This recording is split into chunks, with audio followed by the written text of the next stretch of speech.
We're absolutely delighted and privileged to have Professor Bisi Akinkugbe of the Schulich School of Law at Dalhousie University to speak with us today about the digitalization of international economic law in Africa, promises and perils. Professor Akinkugbe works on issues in international economic law, international human rights law, international investment law, law and development, international courts and business law, particularly as they relate to Africa, exploring such issues from national, regional and international contexts and engaging and drawing upon the disciplines of political science, sociology, international development studies, economics and history. So very much in the interdisciplinary tradition of Further. Indeed, Professor Akinkugbe taught here as a visitor during our year online, so it may be that some of you have already had the pleasure of learning from him and drawing upon his expertise. He's the founding editor of the Afronomics Law blog, which focuses on international economic law and public international law more broadly as they relate to Africa and the global South. And he also sits on the editorial boards of the Journal of International Economic Law, the Nigerian Yearbook of International Law, the Ocean Yearbook, and the ILA Canada branch and the Executive Council of the Society of International Economic Law. We're really thrilled to have Professor Akinkugbe with us today. And Bisi, I'll now turn it over to you to speak on the digitalization of international economic law in Africa, promises and perils. We're really delighted to have you with us and I very much look forward to the conversation. Thanks a lot, Professor Dannenbaum. And I think it's first very nice to be back, even virtually, with the Fletcher community. As Tom said, it was nice being with a set of students last year, but I do see Amanda here, who was in the law and development. So Amanda, nice to see you. Hope you're keeping well, amongst other things. So my thanks also to Professor Trackman, Professor Johnston, and indeed to Nathaniel, who's been coordinating the email correspondence for the Zoom. Today's conversation, I term it conversation because it's a reflection of ongoing work that I have presented in one context earlier this year in the digital trade and sustainable development bucket. And the reflections I had there were quite different from the ones I'll be presenting today. So you can rest assured I'm not just working off something I had spoken to before. It's ongoing thinking. My talk today, hopes to shed light on three aspects of the thinking on this paper. Digitalization is broad, so I don't pretend to cover it all or that I'll cover it all in the time we have today. But the particular things I want to look at are the, if you like, one, at the theoretical level, the engagement or lack thereof with digital trade and digitalization generally as it relates to international economic law. The second point I want to reflect on is what I call the underappreciation of existing pathologies of underdevelopment in international economic law in Africa and how they are put together with the discourse of digitalization, generally speaking. You can think about this as some kind of vulnerabilities that the African states already have existing, on which you will layer digital trade on top and the type of questions that those raise. And number three will be to try to tease out, I think I have this question here as what role might trade agreements play, but you would see, in fact, I'm not suggesting that there's an immediate role by which we should think about trade agreements, at least in the form they are conceptualized today, drafted today as being the way to go. So it's not like we're just tagging one more thing to trade agreements, like we think about a gender chapter, a new labor chapter, and so on and so forth. That won't be what I'll be suggesting. So these are three broad ideas on which I'll speak to. And so through all of them, I have a measure of pushback against some understandings of digitalization on international trade law as they emerge from the continent of Africa. But it also has a hopeful side about what can be done indeed going forward. And so global economic governance, particularly as it relates to digital economy, I say is at a critical juncture.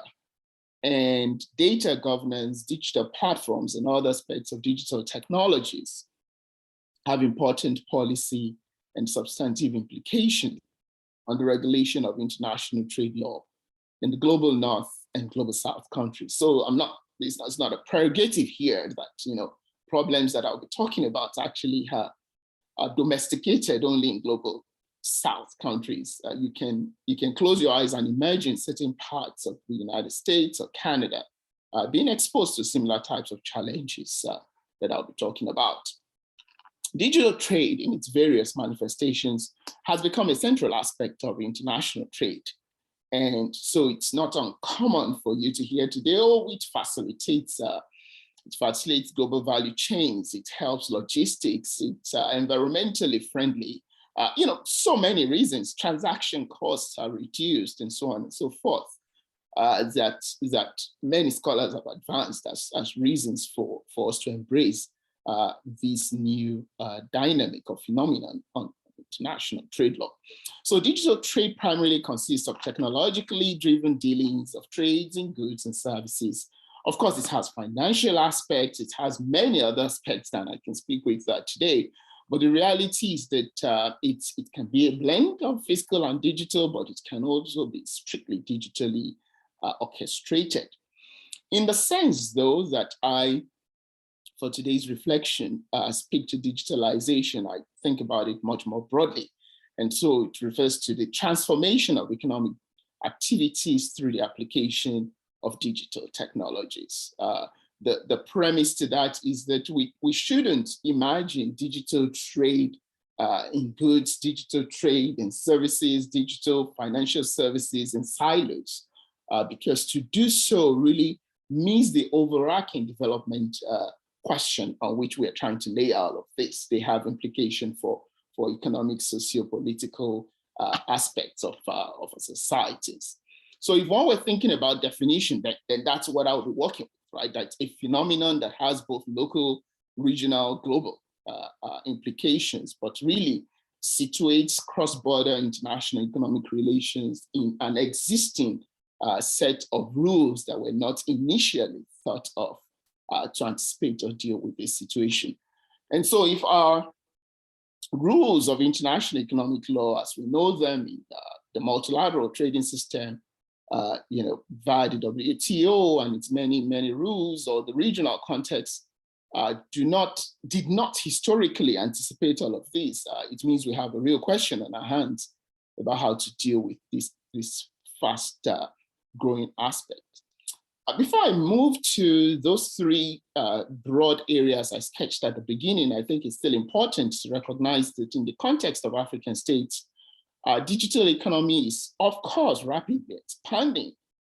And one does not need to look too far into the pages of peer-reviewed articles or indeed textbooks by known publishers. It's enough to pick newspapers to see a lot of innovative tech platforms that are coming out of the countries in Africa. And I would sort of problematize these for the narratives, the privilege, because it's very easy to read Forbes, to read New York Times, to read a lot of these economists and think, through those lenses, oh, it looks like, look, there are these logistics companies, there are these tech platforms happening in these areas.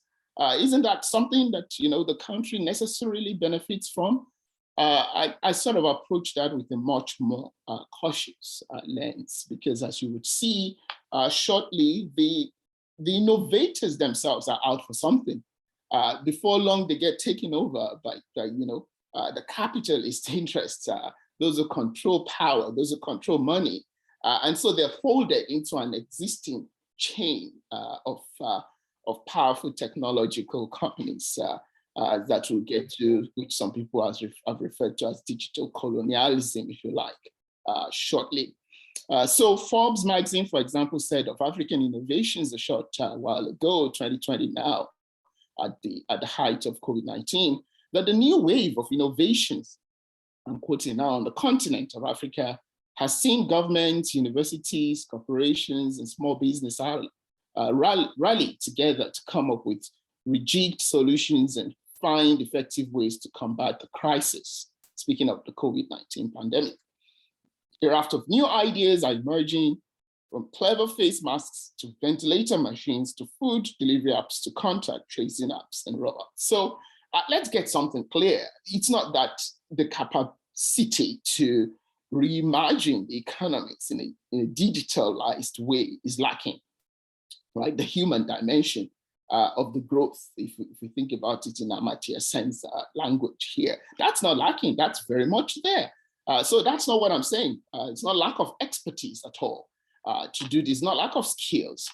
It's a fundamentally, totally different kind of question about the political economy of capitalism relates to technological advancement. And so we bring that type of lens to imagining trade law and asking questions that are different from taking as a start the trade agreements themselves.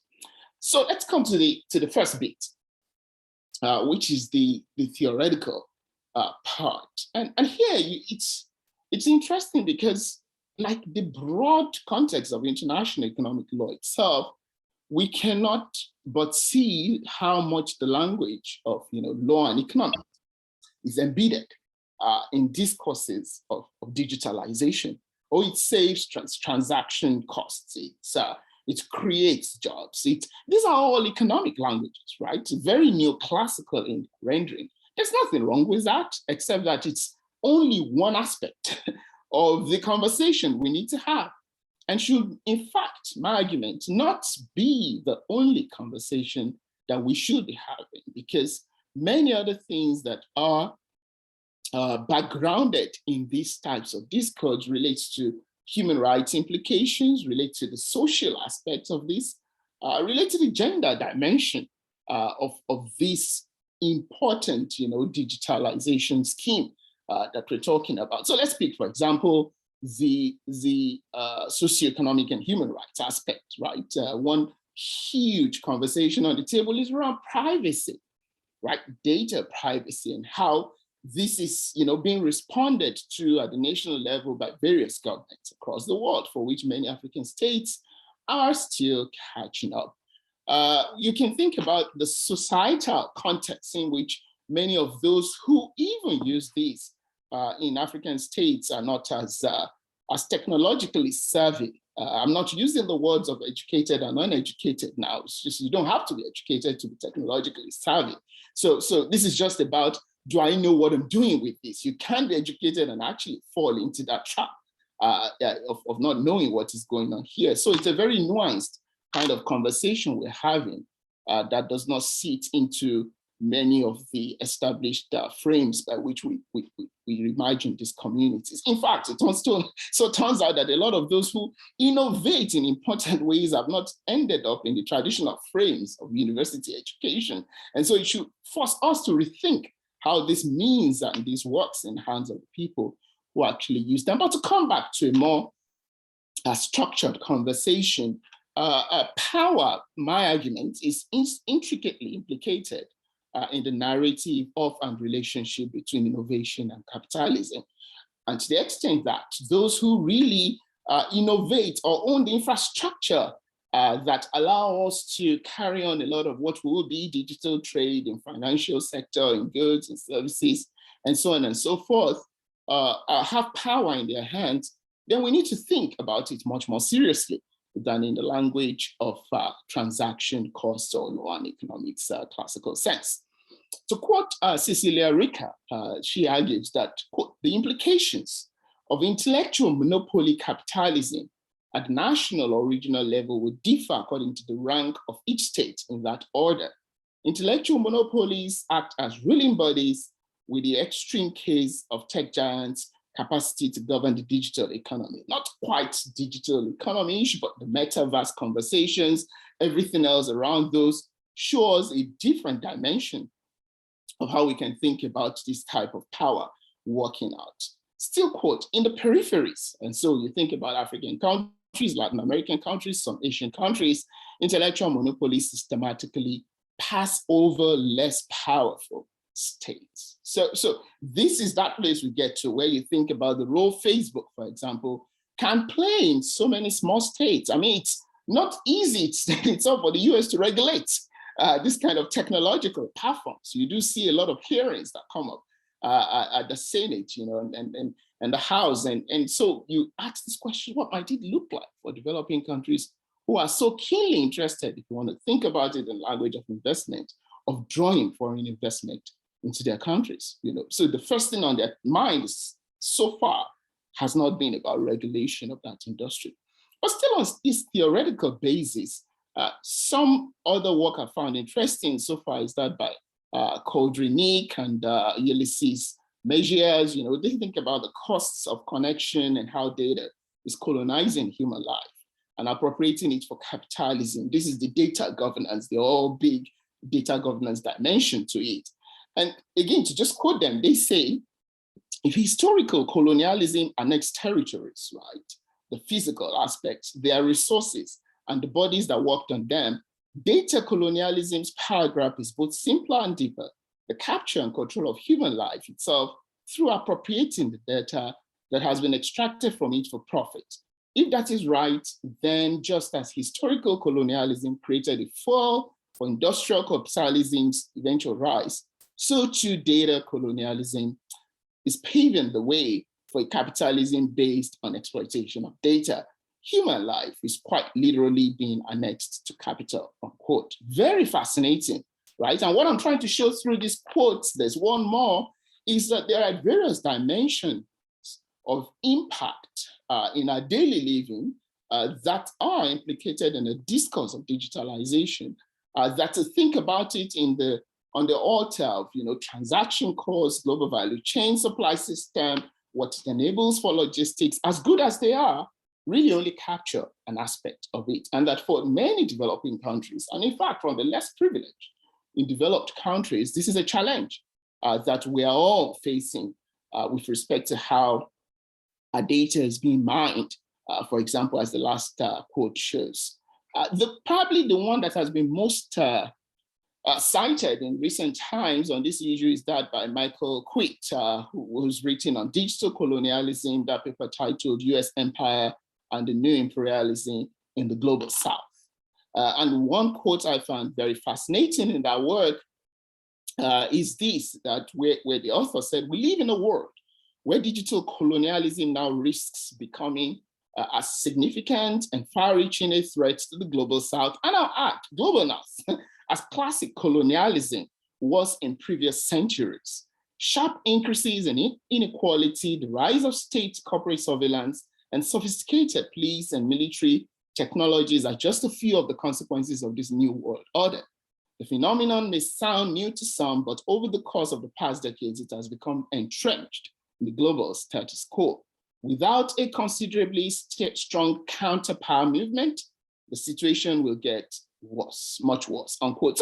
So this is an array of insights into various things that it impacts. We can think about it in the classic language of colonialism, of power relations. We can think about the individual, right, and what it does to us in terms of our data mining, but we can think about other facets, right, that it impacts in terms of gender and societal functioning and labor, actually, and creation of work, because it's not everybody that has the skills to access the type of work that are generated out of digitalization of economies more generally. So that what this brings to this first section that I now conclude is to push us to think broadly, even if we're doing this in the language of international economic law, by which I mean international trade law, particularly now, because the trade law discourse tends to be siloed in the way it thinks about these issues, right? For example, social concerns of human rights issues that map onto trade regime very well. It's still a debate, right? It's not given in every situation. Now that we're talking about digital trade, how much should we think about it as a different frame for which we need new types of agreement to deal with, or should we should we already do as the RCEP, as the USMCA, as the CPTPP has done, incorporate a digital trade chapter in them? We don't know which one is the best way, but there are responses that are happening. My argument is that to the extent that a lot of these responses, as we see them today, do privilege a lot of the language of thinking about international trade law that we've known historically, then they create potentially more problems for us if we don't open ourselves to other ideas, like political scientists to remind us in the post-colonial thinking, third world approaches to international law, critical feminist theory, and all of those needs to be brought to the table, articulated to think in a wholesome way about this huge area. Now, will I be able to write about all of those in the paper? I don't think so, right? But this is a conversation I'm trying to cast as wide as possible to also reflect how I'm engaging with the materials in this context. So I'll move to part two now and try to move along more quickly here.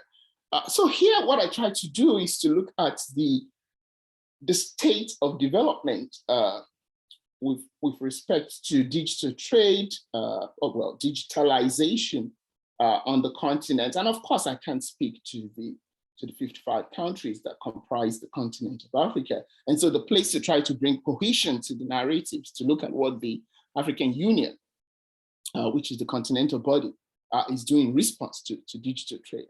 So there's such a document as the African Union's digital strategy transformation, document, which it's not uncommon to find this kind of document strategies written by regional bodies to guide their activities. And so time will not permit us to look into all of that, but its title is Digital Transformation Strategy for Africa 2020 to 2030. So it's a decade-long forward-looking document, but it's aspirational. It's not an agreement at all. It is something that sets out ideals by which the African Union hopes to drive the direction of its members in the future.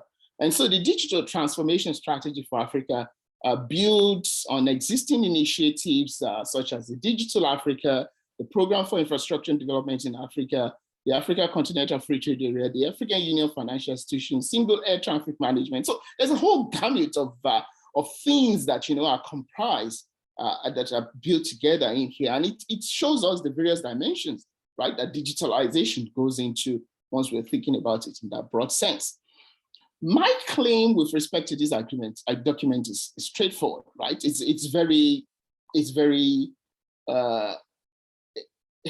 simple. It's nothing more than a document that expresses hopes of what might be, right? It's akin to documents that talk about climate change, right? And talks about all we hope to achieve, right?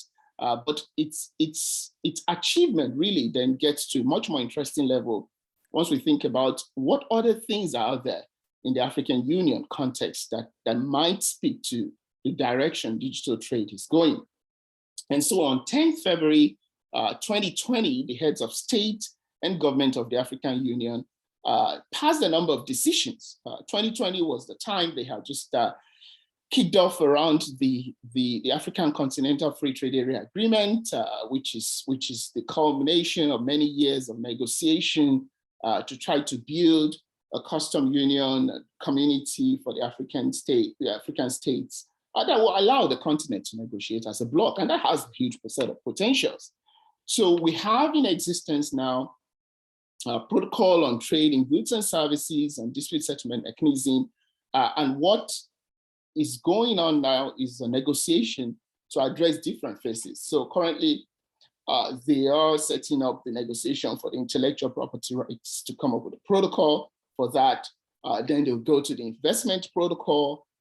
Then they'll go, interestingly, to the e-commerce one, right, which is the one I want to mention, right, to say that this is very much on the radar of African governments to think about how we might come up with something. And so there is actually a decision of the heads of African governments, which is the highest body of the African Union, to go into this negotiation. That hasn't started. But we do know, though, that at the WTO level, there are efforts that hasn't quite gotten anywhere with respect to e-commerce negotiation as well. And so we do have to think about this not in a very simplistic form, acknowledge the complexity of trying to map out in an agreement form a regulation, right, that has both, national cross-boundary context with very fundamental rights implications, really, that then is not just about trade, simply put, right? And that's why at the beginning I thought, well, a good way to think about these issues is not just to talk about digital trade in itself. A good way to probably think about this is to think about the digital economy as a whole, right? And then start, unpacking how we can deal with them, acknowledging where they overlap. It's akin to climate change.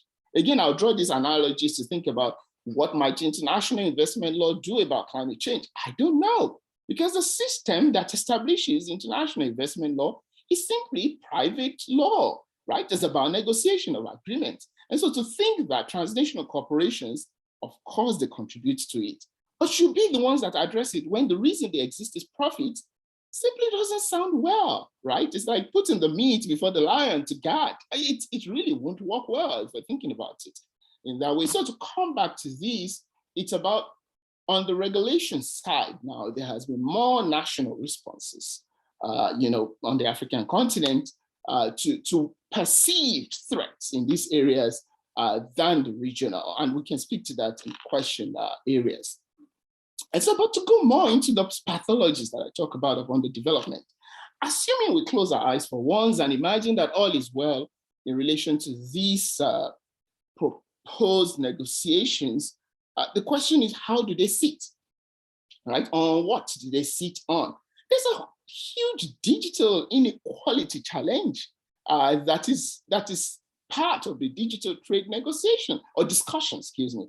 And this digital inequality challenge is not one, again, that is peculiar to African countries, right? The rise of populist movements and in US and various European countries is a kick against globalization. And so if in the Western parts of the countries, you do see that the winners and losers of globalization are that huge, right, in terms of the losers being so much, then you can imagine what it means for systems or for areas that are historically marginalized and underprivileged.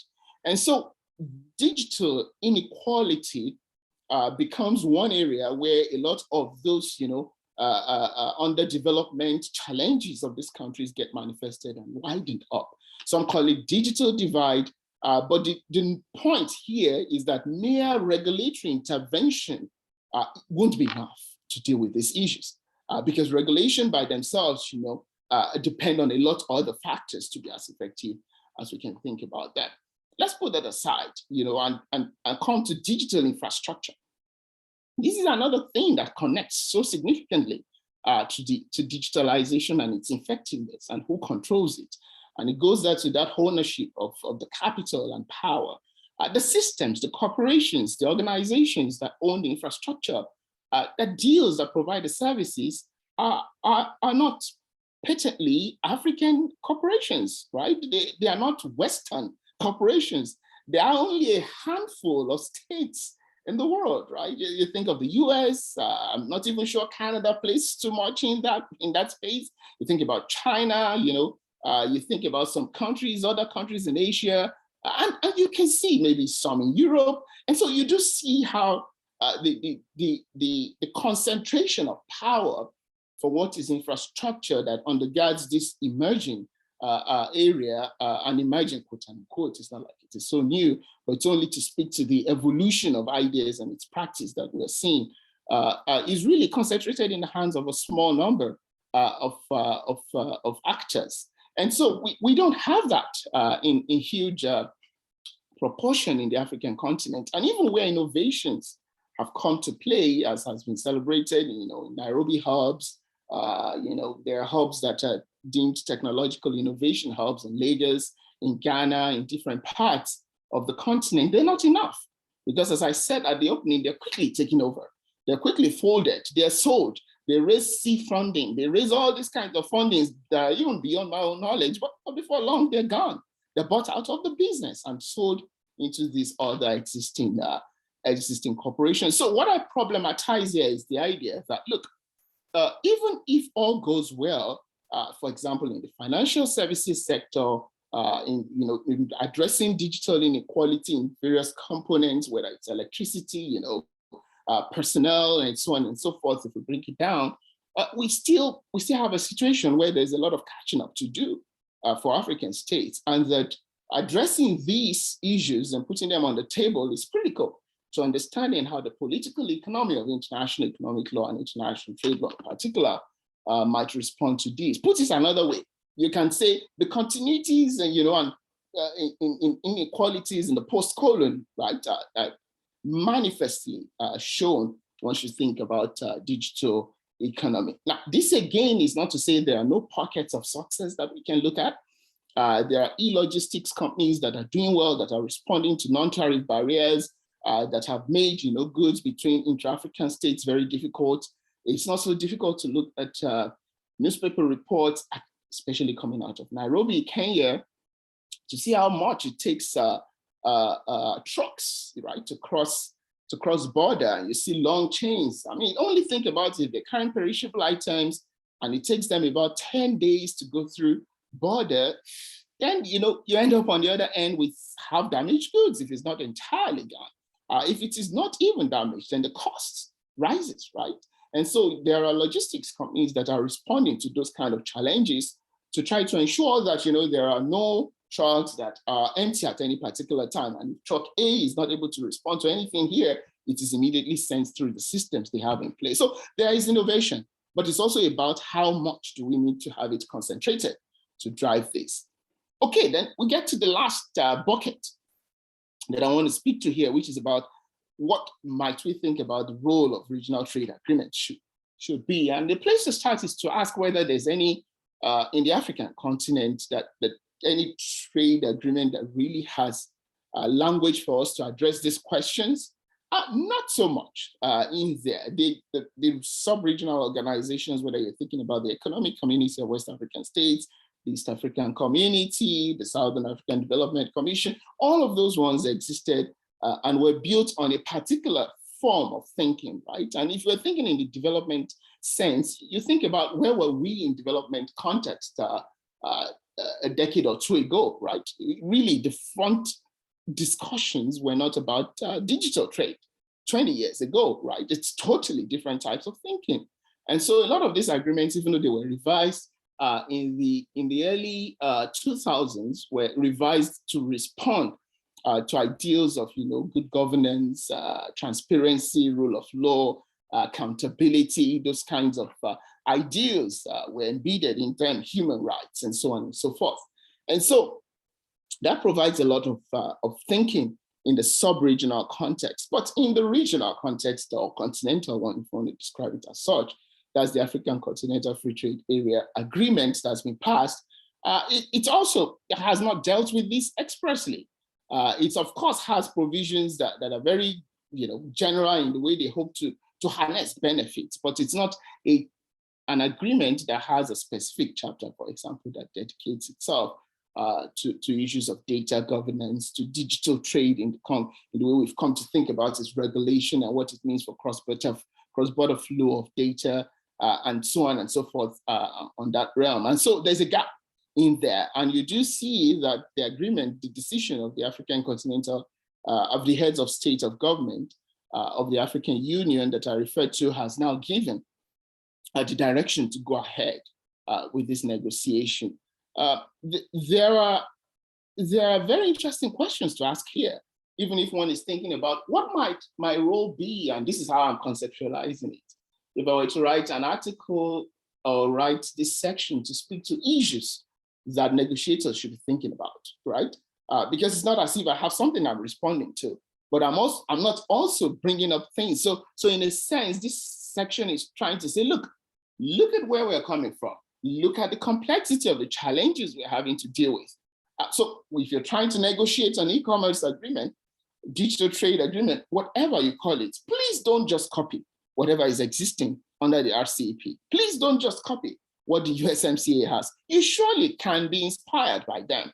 Just don't transplant as though we don't have socioeconomic and political context that matters for us on this continent, right? And so in this area, the way I imagine this developing for me is surely to look at, what has the RCEP agreement done? Well, what's under the USMCA? What's under the CPTPP, right? These are regimes that have already been hailed for how they have introduced, in some sense, interesting provisions and chapters that will help us deal with digital trade. And for the African states, two things I will put on the table that I'm happy to speak to in the Q&A section. I see I have just 2 more minutes. It's 1:40 here. Is one, regulation of cross-border data, right? Because it's about, look, amongst all these things, we can talk about how provision of, for example, electricity is critical. Affordable broadband is critical. The infrastructure that will support them is critical.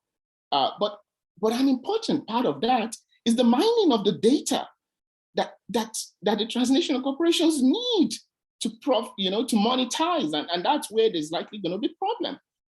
You can think about it in the already existing, response to digital taxation.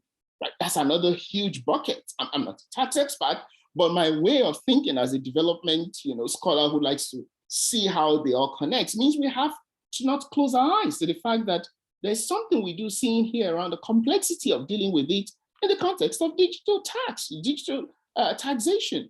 And so that has to be part of the conversation for African countries, because if the goal is to imagine how digitalization or digital economy, as some have said, can be an equalizer for development, underdevelopment gaps, then we have to think about how we maximize those benefits for our citizens and actors in a way that do not simply facilitate things such as illicit financial flows any longer, right? You don't want them to design schemes that just, again, funnel the profit out of the country at the end of the day. And so in that area, I welcome, directions to materials that are interesting. I welcome questions that could inform my thinking. As I said at the beginning, and I think Tom and I were saying this, why I really like this, and I hesitated for a long time before saying this is what I'll speak to,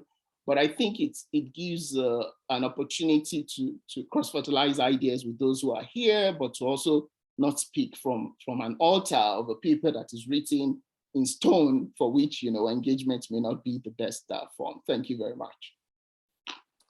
Thank you so much, BC. Really fascinating. So the Q&A is now open. Please use the raise hand function if you'd like to ask Professor Akinkugbe a question. I can certainly kick us off. So a couple of things that were coming to mind as I was listening to you. The first is on the question of continuity and change. And so part of the narrative you were telling, certainly in the first section of the talk, was about the connections between what's happening in the digital space and colonialism, neo-colonialism, data colonialism, and this sort of continuity across these different dimensions, and how the same kinds of dynamics, the same kind of use of power to extract is present in the data context as it is in all other contexts. And so that's, I think, compelling and clear. And I just wanted to hear a little bit more about the degree to which you see some distinctive features of this particular format or this particular modality of extraction. And a couple of things came to mind as you were talking, and I wondered the degree to which these are at the crux of what makes this a distinctive set of problems that's not just a new manifestation, but also has some distinctive features. One was the degree to which you described this sense of optimism, certainly on the pages of the New York Times, Forbes, etc., and the degree to which that sense of optimism is maybe more possible here in a way that obscures some of the processes that you're seeking to expose and emphasize, and that problem of the obscuring is a unique kind of problem, or whether it's not. The second is whether the speed of some of this is different. So you mentioned, you get these technology hubs or digitization hubs, but they almost immediately get acquired or swallowed up into the existing centers of economic power. And I wonder if that is distinctive with respect to digitization, and whether it makes it a harder problem to tackle, or whether it's not that different. And then the third is the degree to which some of what's happening is surreptitious or difficult to see, that when resources are extracted, ordinarily there's something manifest about that. You can see it, and it's visible, it's appreciable. But when it's data, and when what's happening is that it's understanding of the data that is what's really underpinning resource extraction. And when that data isn't really visible to us, and none of us really understand our own data that much, certainly not the degree to which it's valuable to corporations. And so when we're browsing online, whatever we're doing, we're constantly giving that data over without really seeing it or understanding it. And whether that particular covertness of what's happening makes it less tractable or harder to deal with. And I just wanted to hear your thoughts on those, whether those are features that you think make this particularly difficult. And then the only other thing I wanted to just raise is, in the context of the political economy of all of this, and the way that power structures are defining how development is occurring in the digital space, you mentioned that it's very concentrated, that there are these centers of power, the United States, China, a few other countries, maybe in Europe and Asia. I wanted to hear a little bit more about the political economy of this particular issue within the African Union, and how power structures within the African Union, interests across the different states that are member states of the African Union, make it either a productive or not productive forum in which to try and resist some of this process, or try and address some of the challenges that you see. And so the degree to which a regional organization of that size and scope, and with that diversity of states, is well positioned to address these kinds of issues. And then I see that Joel is on the queue, so I'll let you answer, and then Joel is next up. Okay, thanks a lot, Tom, and thanks. Okay, I'll hear from Joel, and thanks to Professor Dinkalu. I'll get to his question in the chat as well after this. So first of all, I think these are for the students here. I'm still, because I taught some of you last year. I'm not turning around the professor teaching part of me. This is sometimes the advantage, right, of presenting work in progress with your peers, because then you get inspired, you get asked questions that can help you think about it. And to be honest, I've not thought of a section that really described this as distinctive features of colonial extraction, right? Digital colonial extraction in Africa. And maybe there's a case for that, right? To try to map out how that plays, because it's something that is significantly connected to the issue of context matters in how this discourse plays out. So let me start with the second question you asked. That's a very interesting one, and I think it's so critical, because we question, and I say we, critical scholars, whether you're third world approaches to international law, or feminist, or whatever you are, Marxist, we question international law. We say, look, it's too universalized. It's privileged certain types of narratives, and so on and so forth. You can have similar type of debate on the African continent with respect to the idea of Pan-Africanism, right? You can have this, we fetishize it. Some don't, so I should be careful. There are those who disagree, but the point is, there's no one understanding of what Pan-Africanism means, to respond to this question. So there are states that are deemed as hegemons on the African continent. You pick Egypt, you pick Nigeria, you pick Kenya, you pick South Africa, you can toss in Ghana, right? Today, you can maybe even imagine, maybe Rwanda is an imagined one in that dynamic. And this has an important role for how geopolitics or geoeconomics plays out on the continent. And so certainly, most interesting one to illustrate this is that once the AFCFTA headquarters was decided to go to Ghana, there had been negotiations about locating, I think, the head offices of Twitter in Nigeria, right? The African office in the region, I think, in Nigeria. I don't know the politics of it, but it sure moved to to Ghana, right? And that caused a whole rift, right, of political issues, but has economic implications. And so part of what I pitched at the top of my conversation is that we cannot think of the economic, and in this case, we cannot think about international trade law and its economic benefits without its political underpinning and the play power in how that works out. And so for the political economy of these in the African context, it has huge ramifications. I'll use one more example and then I'll move on to the other questions. You can think about even shortly after the AfCFTA was passed, amidst its fanfare and everybody celebrating it, Kenya started negotiating an FTA with the US, right? And so, scholars, people say, this is fragmentation, 101 again. We've barely settled the dust on, on a block negotiation potentially. And here you are, almost in bed with the US, right? And so Cameroon also jumps up.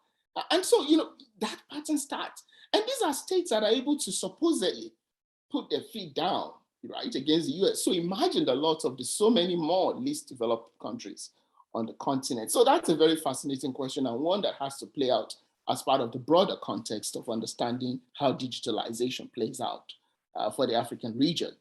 But to come back to you've asked 3 questions in there, and I think I agree with you with the first one where you noted, sense of optimism perhaps obscures, right, a lot of the underdevelopment challenges. I think that's true, and that needs to be brought up more. It is not unduly celebrating the challenges of the continent, right? I'm always one who is cautious to say we have to, as much as possible, resurrect those things that look like they are, buried in the negativities and story. I mean, news by their nature thrives on what is negative. So the 101. And so that should not be what we look at to think about, things that are positive in this area. We have to dig deeper. We have to look at the local news. We have to look at what the local people are talking about in these economies. And so in as much as I will be talking about, in this paper, a lot of those challenges, I hear you that the argument I'll be making is that a starting point should not be what is reported in these international realms, because it's connected to the second one, right, that you've mentioned, the speed. The speed at which they are acquired, the speed of evolution, the speed of development, the speed at which the field in itself continues to emerge makes it so much difficult to deal with, right? So we have a phenomenon in our hands that, we don't know how it plays out tomorrow because technological advancement is spinning so fast, right? And so I was, this is not trade law, but I was watching, I don't know who's seen it again on Netflix, this series on how, what's his name now? The Microsoft fellow, I've forgotten his name now. Bill Gates. Okay, Bill Gates, thank you. How Bill Gates' brain works, right? And the type of technologies they were thinking of investing in, incubators they were working with, right, for the future is mind-blowing, right? And so at a time when we are trying to deal with what we know today of this field, there's a lot more that is happening. And so the paper itself will not dabble into those scientific, technical, technological aspects. But to come back to this reality that those who control capital fundamentally control this industry. And so however much we celebrate innovation in the African space, well, they innovate and they're looking for investors. So even when they're not acquired, very soon you do see the shareholding get diluted because they need more money to do more, right? And so very soon it becomes more of the same, right, at the end of the day. And so that's a difficult question to address, but the speed, I like that language, of evolution is one that I think I'll play on a lot more. Of course, I'll acknowledge you on the footnote to say this is thanks to Tom at this part. The resources extracted and the invisible nature of it, absolutely. There's a piece I read, I can't remember what I went on it, but has that the invisible economy, right? This is it. We're doing things, we're being used, we're sold, literally, without knowing, right?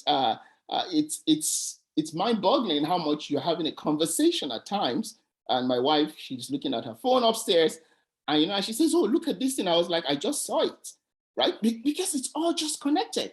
It's just marketed to me. What she just read, a book she just read, is being shown to me to buy, right? And so the data mining, how algorithm works, I've not even mentioned AI in my conversation. That's the depth of it. And I'm not an expert at that, but it speaks to the challenges of on our hands, right? We're talking about technology and digitalization and all these challenges, again, at a time when climate change, climate justice is at the forefront of conversations. And so you can see how, if we're to map three, four different things that are ongoing in the world right now, you look at Ukraine and Russia, you look at climate change, then maybe you would probably think, look, right now, maybe digital trade is not the biggest issue on the minds of government, right? But technology is advancing, issues are being raised. And so maybe when we end and the world is back on the table, right? The WTO and everybody is ready to talk about digital trade again, we may find out that the innovations that we celebrated in the RCEP and USMCA and the rest of them are outdated already. And so it's a challenge I have, and I think it's a challenge of just saying the scope of the paper has to be even more clearly limited and caveated for the things that I'm unable to cover. But these are great questions. Thank you very much. Thanks. So I'm going to hand it over to Joel, and I also noticed the question that you were mentioning from Chidi in the chat on the question of African responsibility here and how to think about that. So you can hopefully address both of those questions in turn, but I'll turn it over to Joel first. Okay. Thank you, BC. I agree with you that digitalization is a large phenomenon, and I think it might be a conceit of the trade system or the international economic law system to think that it's an issue of trade or even of investment. It's really, as you've suggested when you speak about privacy and taxation, and we could add competition and political integrity and all sorts of issues. It's really a question of all sorts of things. And to me, it's a kind of globalization on steroids, where we have the opportunity, the likelihood of much greater integration through these technologies.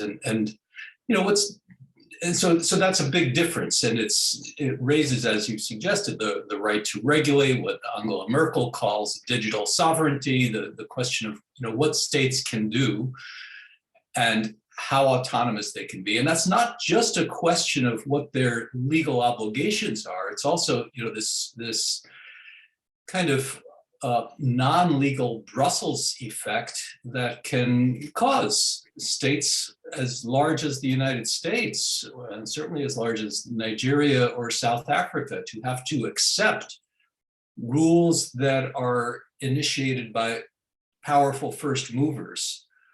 And so there are lots of issues. And so I wanted to ask the question, or maybe repeat some of what you said. What's unique about digital commerce? One thing that is special that we have to deal with is, as you've said, it has a value in itself. Now, the data of poor people, I think, is not as valuable as the data of rich people. So there is that question. And also, I think the platforms themselves have more power than ordinary industrial companies. So it's just a different kind of, as Thomas said, a different kind of political economy and concentration. But I guess I have a different perspective from the post-colonial or anti-colonial one. And I understand that colonialism has resounding effects, and that there's poverty and there's the exercise of power and domination to take account of. But I see digitization, and I think Richard Baldwin, the economist at Geneva, has said this well, as kind of an opportunity, and an opportunity for capital, not in the pejorative capitalism sense, but in the opportunity sense, because what makes people poor mostly is lack of access to capital that could make them more productive and allow them to command a higher wage. And so digitization might really be an opportunity for greater access to capital and greater access to investment that might result in greater wage convergence. Recognizing all of the social and rights issues that you highlight. And so, one question I think for Africa, and I agree with you that Africa should work as a bloc to deploy its economic power in negotiations. But one question for Africa is how do I make sure that I get sufficient access to markets through digitization of commerce so that my people can compete alongside other people and command a greater wage. And so I think, and that's something, as you point out, the regional trade agreements do a little bit of that, but there are so many issues. And now I'm circling back to all of those complementary issues like privacy that have to be addressed in order to free commerce. And so maybe, the strategy for Rwanda is to say, yes, we're going to accept all of the European Union's privacy and digital commerce rules and all of those things so that we'll have market access. But it would be nice if Rwanda could get together with the rest of Africa and negotiate with the European Union and establish a kind of global standard that's satisfactory from the Rwandan standpoint. So just some thoughts about the big opportunities. I recognize that there are threats, but there are also big opportunities, I think. Yeah, thank you very much, Joel. So there are huge opportunities, right? And the way I think I'll respond to this is I'll start with this and then link it to Chidi's question, because I think there's some overlap. Once we get to the latter part of your question around access to the market, it has direct bearing on the role of African states and governments to make sure they can access this market. But to come back to, you've mentioned opportunity for greater access to capital and resources that will generate more convergence. I think this is where the limitation that one has as a legal scholar who is not versed in empirical methods come to play. Because even as we speak, I do know of people who are in Lagos, who are working, for a lot of digital technological companies, and then they're not in the US or in any Northern Hemisphere, right? And they're getting paid, earning by being in Nigeria because they have this skill that is so useful, right? And can satisfy the goods and the needs of the digital economy in a sense. That's one minute form, right? You're not thinking of absolute flow of capital into the country, but already job creation. So that is there. And I don't know that the government sees that or responds to that in terms of capturing it in the name of tax, for example, for the otherwise broader good of the people, right? So your question is, for that part of my response, raises very nuanced layers, right, of the governance regime and its implications. So at a very micro level, we can think about what the individual benefits from this, right? And the aggregate of those individuals, if the empirical data is there, might actually create a bigger macro that, actually sees job opportunities and earnings, that the government loses out on in terms of tax, is what I'm saying. That's one type of opportunity. But certainly not the type of opportunity that re-engineers an economy completely, right? And so the other one is about how we can think about the flow of capital to as a form of investment. So let me come back to 2008 financial crisis, right? At the top of that financial crisis, I was in Toronto. I just finished master's. I decided I was going back to Nigeria to work. Because there was no work in Canada, right? But there was work in Nigeria, right? And so at a time of, for example, collapse in economies in the West, you do see that the financial sector, banks in a lot of African countries were doing well at that time, if you think about the digital financial services sector.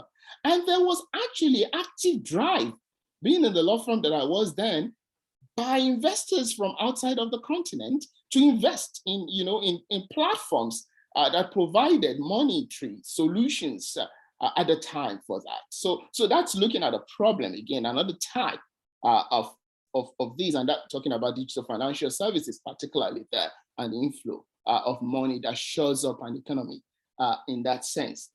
But beyond that, you can also think about, the flow, as you've said, not the capitalist of capital, to just meet various needs.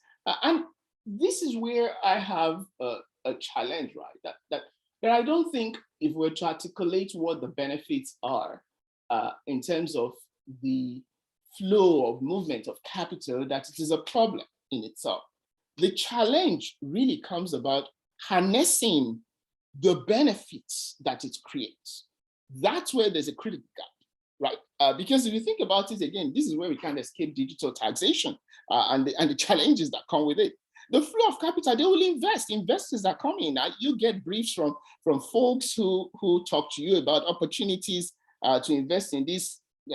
M-Pesa, I don't want to go into it. I don't know everybody here knows about it, so I'm careful to use. But Kenya has this, digital financial services, right? M-Pesa, that is so reliable that a lot of people have now written about, right? And that is celebrated for the innovation it's brought to that economy, right? But it's also hugely invested into now by not just Kenyans, but beyond Kenya. But you still don't see Kenya as a state, right?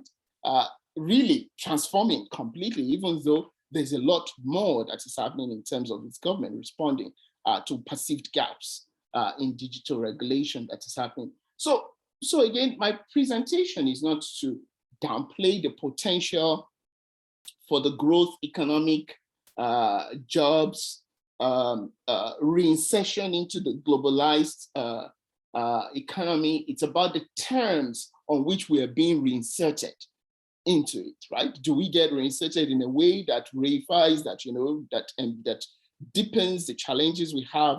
Or are there other ways to, as you've rightly asked in your second question, which I'll get to now, to think about what terms we're going to get on this, into this economy? And I think we cannot think about this without reflecting on the role of actors.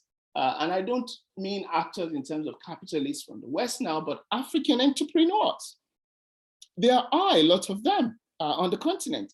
And I think they're actually as complicit in this problem as their Western counterparts. Because capitalists now, not the capital, don't distinguish between each other. Once they get onto those tables, it's about how they leverage on the goods they have. And so you can think about names such as Dangote, who is a Nigerian, right?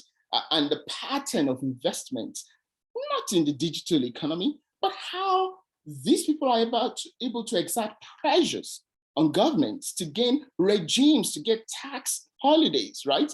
That really denies the government, right, of development. And so now I'm getting into how do we make sure we get enough access to markets to get benefits for the people, as you've asked. That's where it gets tricky, because that's the $1 million question, if you ask me. The beginning point is, I'm not sure that the folks in government care about this. So I don't want to start, I want to put that out there, right? The Nigerian legislature I can speak to, and I don't think Chidi would disagree with me here, is comprised of, caricatures of people who care about all they can steal from the government.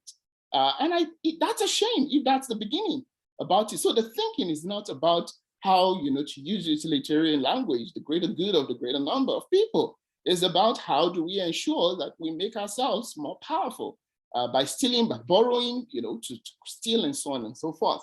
And so if we think about it in the corruption sense, it takes us far away. But I think it's not to send out the value of rules and regimes and systems that can be in place. And so this is where I think, as the AFCFTA negotiation for the e-commerce, for intellectual property regime starts, for competition, as you rightly said at the top of your intervention, competition in law, international property rights, intellectual property regimes are all implicated in this area. one hopes that they're already thinking about this. One of our Phrenomics law, editors is part of those that will be drafting the zero draft of this. And so I'm sure these issues will be put on the table. But again, drafting a zero draft that addresses or responds to some of these challenges is not a guarantee that those who control the financial pockets that moves these negotiators to Europe, you mentioned Brussels effect, will do what is right at the end of the day, because that's not what came out for AFCFTA at the end of the day. So at this point, to be honest, I don't have a response in terms of how to deal with this. And so to quickly come to Chidi's question and connect it in there, I'm sorry if I've spoken a lot in terms of time, folks. I'll let this go shortly. Is that, I'm not one who blames African who leaves African governments out of this. No, they are clearly to be blamed. Your question, is there room for a notion of African responsibility here, where you look at African ecosystem from Kenya to Zimbabwe, and so on? If we're having this corrupt and unaccountable procurement, how is that problem? It's not a problem of colony alone. We can think about Franco Bayat, politics of the belly and all of that. So this is not to exculpate them. They're actually the problems, our allies. Allies have captured the system, and to the extent that nationals and local allies have captured the system, they are very much on the same plane with our Western systems or actors that we critique. They've learned the ropes and they've perfected it in ways that makes it most difficult to deal with. So I'm sorry I'm not able to spend even more time on Chidi's question, but I know I can follow up with him. I'm due to have written an email to him. But these are complex questions, and what I hope emerges out of this is something that isn't wedded, as we've known it to these are the way rules, as some have written, should respond to it, which loses out on all these core questions of development, economy, politics, sociology, human rights, and others. But admittedly, they cannot all be addressed in one issue. So we start with the lowest fruits that we can get our hands on. Thanks. Thank you, BC. This has really been tremendously interesting, and what a rich project to be embarking upon in terms of all of the different threads and paths that can be pulled out of this. So thank you very much, and please join me in thanking Professor Akinkugbe for this really fascinating talk. We have, I think, one more high table coming up, I hope, in the next few weeks, and we'll have information on that shortly. But thank you again, BC. Terrific. Thank you so much, and thank you for the invites. Thank you very much. Thank you.